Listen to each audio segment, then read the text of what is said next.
Seguimos aquí en su espacio Voz para el Cambio. Vamos ahora a conversar con don José Ismael Román y don Aristóteles Poncerrate de política internacional, sobre todo lo que pasa en el Caribe y aquí en América Latina, ¿verdad? Temas que son interesantes para todos nosotros, porque Voz para el Cambio es un espacio que comparte opiniones de hermanos latinoamericanos, de Panamá, Costa Rica, de Puerto Rico, Colombia, Argentina, Ecuador, Perú, México. Entonces debemos abordar también esos temas. Con Cuba, por supuesto. Ojalá que don José Ismael Román se conecte rápidamente para que pueda escuchar y plantear algunas reflexiones. Deportaron a más de 57,000 haitianos según las autoridades de la República Dominicana. Ha aumentado las repatriaciones en los primeros meses de este año. Sin embargo, uno siente, José Ismael y Poncerrate, que cada día hay más. ¿Será que deportaron 57,000 y entraron 180,000? Porque los mismos 157,000 regresaron, porque al tiempo que se van, siguen entrando otros, porque hay puerta abierta. Detienen al menos 60 migrantes cubanos en Los Cayos, ahí en la Florida, ¿verdad? Son temas que están ahí, José Ismael. En Puerto Rico, el FBI está persiguiendo a los solidarios con Cuba, está haciendo allanamientos. Y los viajes de los compañeros puertorriqueños a Cuba son públicos. Ellos no tienen aviones. Ellos compran un boleto a empresas que están legales, que trabajan en ese mercado. Y se montan en JetBlue, se montan en Copa, en otras aeronaves que viajan a Cuba. Y ahora, esa es la brigada número 28, 26, no sé cuánto, de los compañeros de Puerto Rico, con Milagro Rivera a la cabeza. El número 30. Y descubre que están yendo a Cuba y entonces hay todo un rastreo, allanamiento, queriendo meter miedo. Pero a esos patriotas borinqueños, sobre todo a esas mujeres puertorriqueñas, nadie le mete miedo. Nadie. Son de las mujeres más guapas que tiene la bolita del mundo. Esa mujer borinqueña. Esas que supieron ir al Congreso de los Estados Unidos ahí, con pistola en mano, no a matar, con Lolita Lebrón a la cabeza, jefa de un comando, 1 de marzo de 1954, para decirle al mundo, hay un pueblo que reclama ser libre, que es colonia, que no merece ser colonia, porque tiene todas las condiciones, las características, idioma, cultura, vocación de pueblo, bandera, idiosincrasia, todo para ser una nación, y lo es, pero la tienen sometida, sojuzgada. Y fue una mujer al frente de un comando, ahí al Capitolio, a disparar al techo para que el mundo supiera que hay un pueblo borinqueño en lucha. Y a esa mujer borinqueña nadie le mete miedo. Yo le dejo ahí. Si usted tiene alguna pregunta, don Poncerrate, para José Ismael, hágala. Y si no, le doy el micrófono a José Ismael. Sí, yo quiero que José Ismael aborde porque el conflicto en Ucrania se ha ido arreciando y casi todos los países miembros de la OTAN han decidido enviar armamentos militares a Ucrania para prolongar la guerra. Y al mismo tiempo, la OEA ha enviado una comisión de cientistas a la planta nuclear de Zaporilla, allá en Ucrania, para detener un posible desastre nuclear. Y aquí en Latinoamérica, Pedro Castillo fue electo presidente de un proyecto de integración en la comunidad andina. Es decir, que hay una situación y en Argentina el presidente Fernández llama a la unidad latinoamericana, pero tiene un conflicto allá con la ex presidenta Cristina Fernández para que abordes esos aspectos ahí importantes de nuestra región y del mundo en sentido general. José Ismael Román, un abrazo. Un placer. Miren, está ya en la medida en que ha ido subiendo el día, la, el Internet se va poniendo, se va ralentizando. Siento a veces alguna situación así. Miren, yo voy a comenzar con todo este. Alfonso ya en otro momento dijo, pero algo pasa en Argentina.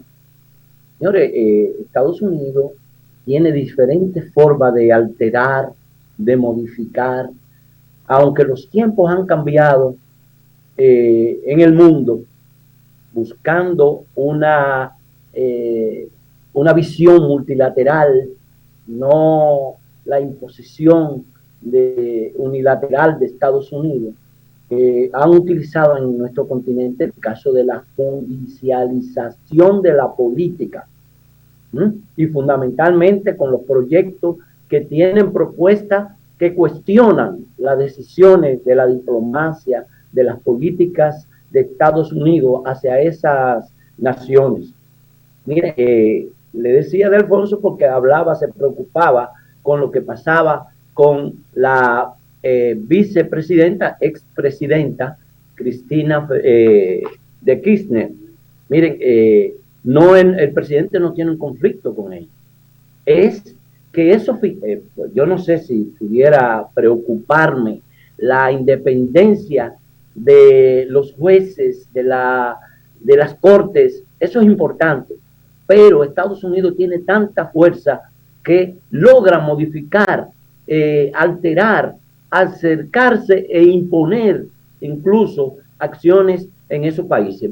Porque el caso de Cristina Fernández, señor, ustedes vieron el fin de semana la cantidad de movilizaciones que hubo, no solo en Argentina, el presidente se pronunció diciendo que es una barbaridad, que eso no tiene sustento jurídico para acusarla a ella, pero la quieren inhabilitar políticamente. Por eso su pueblo se enfrentó este día a las acciones pretenciosas de la justicia en Argentina acusando a Cristina. Pero ese no es un problema solo de Argentina. Ustedes lo pueden ver en el caso de Nicaragua, el caso de Venezuela también, como la familia de la esposa del presidente que incidieron para incluso lograr que lo tramitaran a Estados Unidos para aplicarle leyes por lavado de dinero. Lo que ha pasado con otra gente venezolana, el caso de un embajador, un diplomático que fue apresado de forma irregular para seguir presionando ese país. Otras cosas, por ejemplo, le impone a los gobiernos nuestros acciones en contra de Venezuela, o el gobierno dominicano reconoció con Danilo Medina a Guaidó. Este gobierno no ve con buenos ojos los logros, los avances, las dificultades que tienen el caso de Nicaragua, el caso de la misma Venezuela. Entonces, el caso de Cuba, a Fidel lo acusaron ellos, hicieron campaña diciendo que tenía muchísimo dinero guardado en bancos fuera, señores, y no ha aparecido un solo centavo. Con esto estoy tratando de que un poco pensemos que todo eso son campañas desde el punto de vista cultural para quitarle sustento a líderes, a gobiernos que están desarrollando acciones en beneficio de su pueblo. El caso de Bolivia, señores, el golpe de Estado, ¿cómo eso pasó? Con su Ministerio de Colonias reconoció que ese golpe de Estado, y mírenla ahí donde está la expresidente nombrada de Bolivia.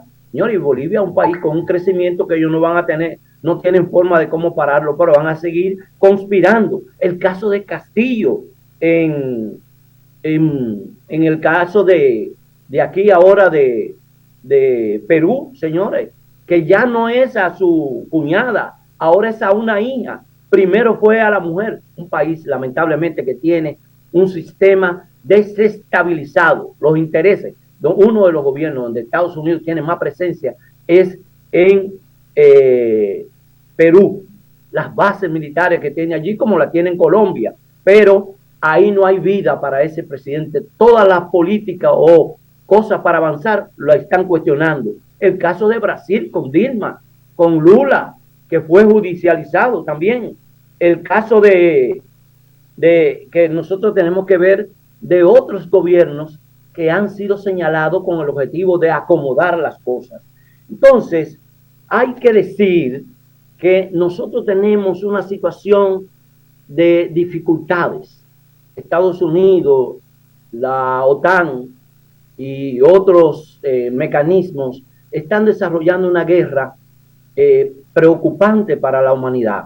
Eso que tú decías, Aristóteles, de la comisión que va de cientistas, ingenieros, a ver, de la Comisión de Energía, a ver la amenaza que implicaría, porque están bombardeando desde Ucrania a esa planta que es la más grande de Europa, una planta nuclear, que cuando eso se desate, se destruyan los isótopos, se liberen, va a afectar a toda Europa, no a Estados Unidos. Quizás a sus soldados que están ahí, porque a ellos no les importa. Por ejemplo, las armas que utilizaron de uranio enriquecido, empobrecido, afectó a sus soldados. Las armas que emplearon en Vietnam de fósforo y así sucesivamente también afectó a sus soldados. Pero no le importa. La cuestión es la lucha de lo nuevo contra lo viejo. Estados Unidos está relanzando sus políticas de dominación no solo en la tierra, sino también en el espacio.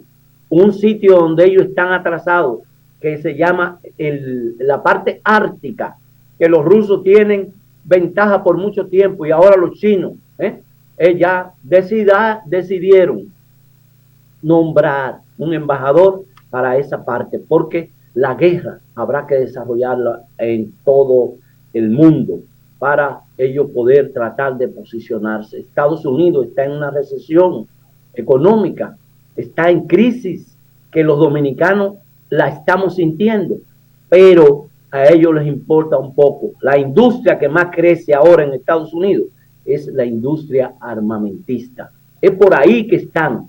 Hay que seguir relanzando eso para ver cómo salen de la crisis. Lamentablemente, eso es un problema serio, y además de los problemas internos que tienen. El caso de Donald Trump, que está reclamando que le entreguen la presidencia o que hagan elecciones de nuevo.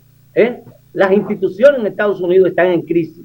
Ese imperio tiene serio problema, aunque sigue siendo todavía la hegemonía mundial, que está en cuestionamiento.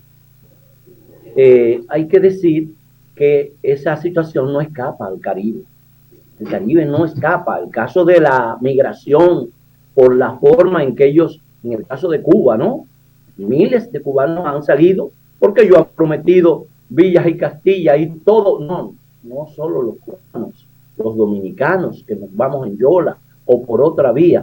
Ahí están las caravanas auspiciadas por sectores incluso internos de Estados Unidos, pero es por la misma crisis que vive Centroamérica y el Caribe. Cosas como estas se siguen dando y es una forma también de desacreditar a los gobiernos.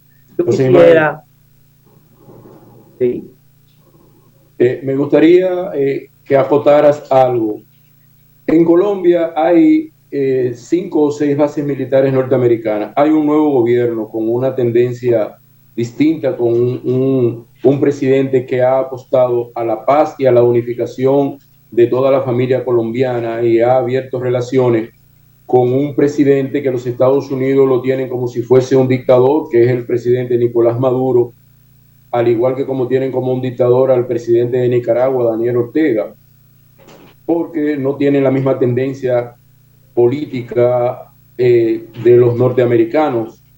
¿Cómo tú interpretas ese puente entre estas dos naciones que hacen frontera, que tienen una frontera grandísima, como son Colombia y Venezuela, y esas bases militares que aún permanecen en el territorio colombiano? ¿Cómo se manejará esta situación? Bueno, la verdad es que esto ha cambiado el panorama para las políticas que Estados Unidos tiene en el continente y en el Caribe. Estados Unidos es el que dirige la política del problema de las drogas, tanto en el continente como en el Caribe, en República Dominicana. Aquí está el FBI, están todas las agencias de Estados Unidos y eso no se ha resuelto, aunque ahora se le estén dando algunos golpes, pero es una decisión de ellos a la cabeza. El presidente Petro y el presidente de Venezuela, Petro de Colombia, un saludo especial a los colombianos que ven y colombianas que ven este programa, que desde República Dominicana estamos al tanto de su situación. Ellos, al haber elegido un nuevo gobierno con una visión diferente de hablar de la paz, del crecimiento, del desarrollo, de incluir a la gente, de regionalizar las políticas del país, escuchando a la gente, ya comenzaron a meterle el pie y indiscutiblemente tienen que cuidarse. A Estados Unidos no le conviene ese gobierno, no le conviene tampoco la paz, porque ahí es donde ellos venden las armas, ahí es donde tienen el control, porque ellos lo promueven, lo controlan, el problema de las drogas. El presidente dijo, nosotros vamos a revisar la política antidroga que se desarrolla en el país. Ahí está un hermano de Piedad Córdoba, es reclamado por Estados Unidos, porque Estados Unidos tiene leyes extraterritoriales y nos impone acuerdos, Aristóteles, Alfonso, a nuestros países donde ellos son los grandes beneficiarios, donde sus militares, representantes no pueden ser judicializados, sometidos por tropelías que cometan, si no es allá, y eso lo firmamos aquí. Leonel Fernández no le entregó el espacio aéreo a los norteamericanos y los acuerdos que tenemos por 2 lanchitas para perseguir el narcotráfico. Bueno, el presidente de Colombia dijo, vamos a revisar eso, porque esas deportaciones esos acuerdos donde se hace los envíos de gente que necesitan de la justicia, porque ellos lo han planteado así, en Estados Unidos, hay que enviárselo allá. Nosotros vamos a revisar todo eso. Son una serie de acuerdos de Estado. Colombia es un país amarrado. No vamos a esperar grandes cosas. Colombia es lo más próximo que hay en el continente con la OTAN, porque han puesto una clase política en Colombia, unos grupos políticos que se han arrodillado a Estados Unidos. Entonces, eso es una situación difícil, pero el presidente también ha planteado la necesidad, lo que tú dices, Colombia y Venezuela han tenido una relación histórica. Millones de colombianos viven en Venezuela y venezolanos viven en Colombia. Entonces, ha existido una relación tanto cultural, económica, política entre estos países. Entonces, una de las cosas difíciles que hay que agregar en ese acuerdo con el caso de Venezuela es que Colombia, una parte de esa decisión la decide Estados Unidos. El problema de las drogas y la frontera, porque Venezuela ya se ha planteado y Colombia misma a través del presidente ha planteado la necesidad de desarrollar la economía tanto para su país como para Venezuela, políticas, inversiones económicas importantes. Recuérdese que Duque le confiscó una planta que tenían en común los dos gobiernos que funcionan en Colombia y se la entregaron a Guaidó. Como el Reino Unido quiere entregarle la cantidad de oro que tiene Venezuela allí, pues son atracos. Los atracos no solo se hacen en las calles, también se hacen en el mar y en todas partes. Como le han impuesto, el caso de Argentina, no devolver.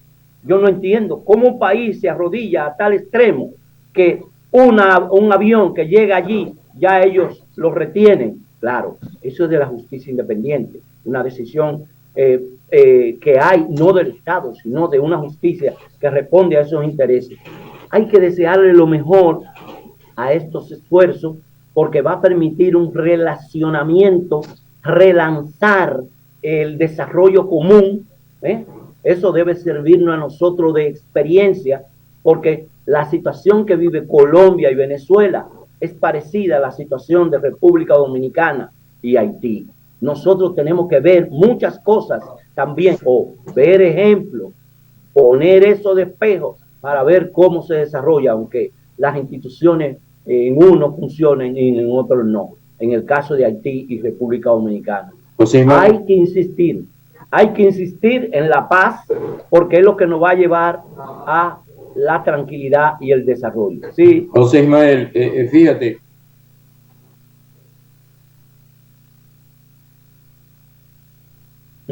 Creí que era la mía, que tenía problemas. Y... Se frizó Poncerrate. Sí. Bueno, Poncerrate, usted está frisado. José Ismael, el caso Colombia-Venezuela no es comparable con República Dominicana-Haití, son casos diferentes.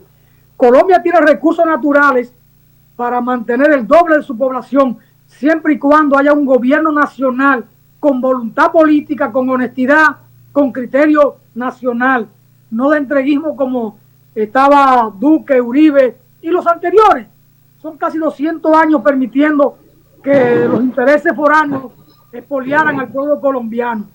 Y Venezuela por igual, tiene recursos para mantener a 2 veces su población, que aunque abandonó la agricultura por los petrodólares, se acomodaron a eso, aún así tiene recursos para mantener el doble de su población.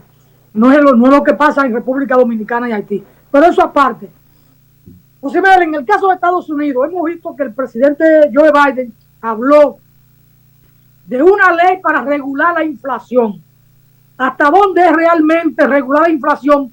¿O hasta dónde se trata de una ley de política fiscal o de ajuste fiscal? Porque usted mediante una ley no puede controlar la inflación. La inflación se controla produciendo más o fijando impuestos. Es decir, es una cuestión estrictamente económica que tiene que ver con el aparato productivo. Lo otro es una regulación fiscal que puede ser aumentar impuestos a los que producen, porque al que no produce, ¿cómo usted le pone impuestos? Castigándolo vía el consumo para empobrecerlo. Entonces eso empuja a la protesta, al disgusto de la sociedad. Entonces, bueno, esa parte, José Ismael, aunque usted no es economista, pero en términos políticos uno siempre tiene una lectura de los fenómenos económicos. Sí, Estados Unidos no escapa, ¿verdad? Ellos están en una trayectoria hacia unas elecciones de medio tiempo en Estados Unidos, y los demócratas posiblemente pierdan esas elecciones. Es así. Esa es una de las visiones que hay en el continente y en ellos mismos. Entonces, en Estados Unidos el sector privado es el que decide, el sector financiero son los que deciden. Usted no ve lo que hicieron con relación a las políticas, las sanciones financieras que hicieron contra Rusia ante la acción de su enfrentamiento con Ucrania, que es con todo Occidente. Ellos dijeron, no, nosotros vamos a aceptar, vamos a variar una serie de medidas económicas para facilitar de que el mundo no siga en esa declive de la circulación monetaria, de los controles monetarios, porque Estados Unidos es el país campeón de las sanciones económicas y políticas contra otros gobiernos. Por tanto, eso es más que un discurso de Joe Biden. La situación de inflación en Estados Unidos no la va a parar con un decreto. Eso no es verdad. Son acciones concretas para tratar de resolver el problema mundial que ellos siguen agitando en función de sus intereses. Decía ahorita que Estados Unidos le está, ante su crisis, está incrementando la entrada de recursos frescos a través de la exportación de armas, no solo para Ucrania, porque ellos hacen un paquete, 3.000 millones dedicaron ahora para Ucrania, pero una parte de esas armas van para otro lado a venderla. Entonces, su sociedad, su economía se mueve en función de los intereses también de las grandes corporaciones, que no son los que están haciendo los mayores aportes. Es lamentable que el pueblo norteamericano tendrá que resolver su situación para ver cómo la crisis no sigue incrementándose, porque la gasolina sigue carísima, no es por decreto. ¿Qué hicieron ellos? Tuvieron que irse a Venezuela, a Irán y a todas partes para tratar de abrir el mundo petrolero, para aliviarle la situación a los países dependientes, porque además ellos se agencian el control de la exportación de petróleo y gas para Europa, como lo hicieron aquí en República Dominicana. Chávez no hizo unos acuerdos con todo el Caribe y ellos desmontaron todo eso. ¿Quién es que suministra gas, petróleo al Caribe ahora, casi en la mayoría de los países? Son empresas norteamericanas. Y si no es de allá directamente, es la zona de otros países.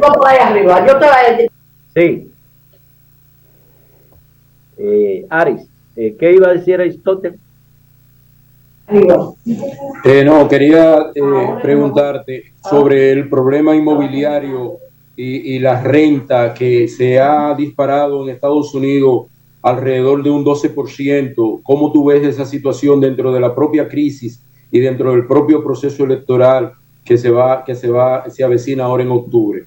Sí, no, todo eso va a ralentizar la economía de Estados Unidos. Eso va a implicar que ese problema inmobiliario, como sucedió ya en otro momento en Estados Unidos, donde la gente perdió sus casas, no tenía aumentaron todo lo que tiene que ver con pago a la gente. Los dominicanos sufrimos muchísimo allí. Toda la gente que ha hecho inversiones en casa, muchas de ellas la perdieron porque no tenían cómo pagar la subida de los nuevos impuestos que se le ponían. Tiene otro nombre la palabra, perdonen. El caso en el área inmobiliaria. Eso va a crear serios problemas porque es parte de la crisis general que tiene Estados Unidos. Ese es un orden, el problema inmobiliario, que todavía no ha arrancado con fuerza. Tiene que venir, pero eso va a pasar también en Europa, indiscutiblemente. Estados Unidos está esperando que la crisis lo siga golpeando a la economía más importante, que es Alemania, para comprarle las empresas baratísimas, porque están desvaluadas, porque se están yendo los inversores de Alemania. Entonces, es la crisis mundial que nosotros tenemos que ver para tratar de salir de los problemas que nos acogotan a todos. República Dominicana no escapa a ello, o no nos sorprende que el encargado, el responsable del Banco Central diga que esto anda de maravilla, cuando el país al que nosotros dependemos en más de un 80% está en recesión, que es Estados Unidos. ¿Y cómo se entiende eso? Los rusos ya no vienen a esta zona porque hay toda una campaña. Recuérdese, había una cantidad de rusos, estamos hablando de casi 500,000 rusos que venían a vacacionar a todas las playas nuestras, y del mismo Ucrania o de Europa. No van a estar los recursos. Por eso que han incrementado el turismo interno. Y yo creo que la parte del río de Alfonso se llenará de gente visitando porque hay una campaña para promover esto. Pero esa crisis de servicio al área de turismo, de bares y hoteles, solo beneficia a un sector y es muy frágil sostenerse como aporte a la economía de un pueblo. Muchas gracias, José Ismael, gracias, Ponserrate. Vimos varias cosas, algunos temas se quedaron ahí, son temas de la cotidianidad. El caso insular es un tema obligado de siempre, es un caso que no termina. No vimos el tema de Puerto Rico, lo vamos a ver mañana. Hemos invitado a los hermanos de Puerto Rico, ojalá que Milagros Rivera pueda estar mañana, ya veremos. Debo de confirmar hoy, si no es mañana estará el lunes, pero mañana seguro está el poeta puertorriqueño William Pérez Vega con nosotros abordando la situación de Puerto Rico. Así que, y quizá esté entonces el poeta Juan Camacho también, maestro, dirigente sindical, un patriota, un independentista. Así que mañana estaremos conversando con los amigos de Puerto Rico y el hermano Roberto Payano, jefe, líder y guía de la solidaridad después de Don Iván en la República Dominicana. Muchas gracias a ustedes dos y gracias a los amigos y amigas que han estado ahí en todo el trayecto del programa con nosotros. Gracias, Juan Francisco, por sus reflexiones y, ¿verdad?, por la piedra que usted tira y que otro le tira a usted, pero bueno, yo no estoy para parar la piedra suya, Juan Francisco, párala a usted. Lo espero por aquí. Gracias, José Ismael. Bien. Hasta una próxima entrega. Natanael, muchas gracias. Antes de un minuto, me despido.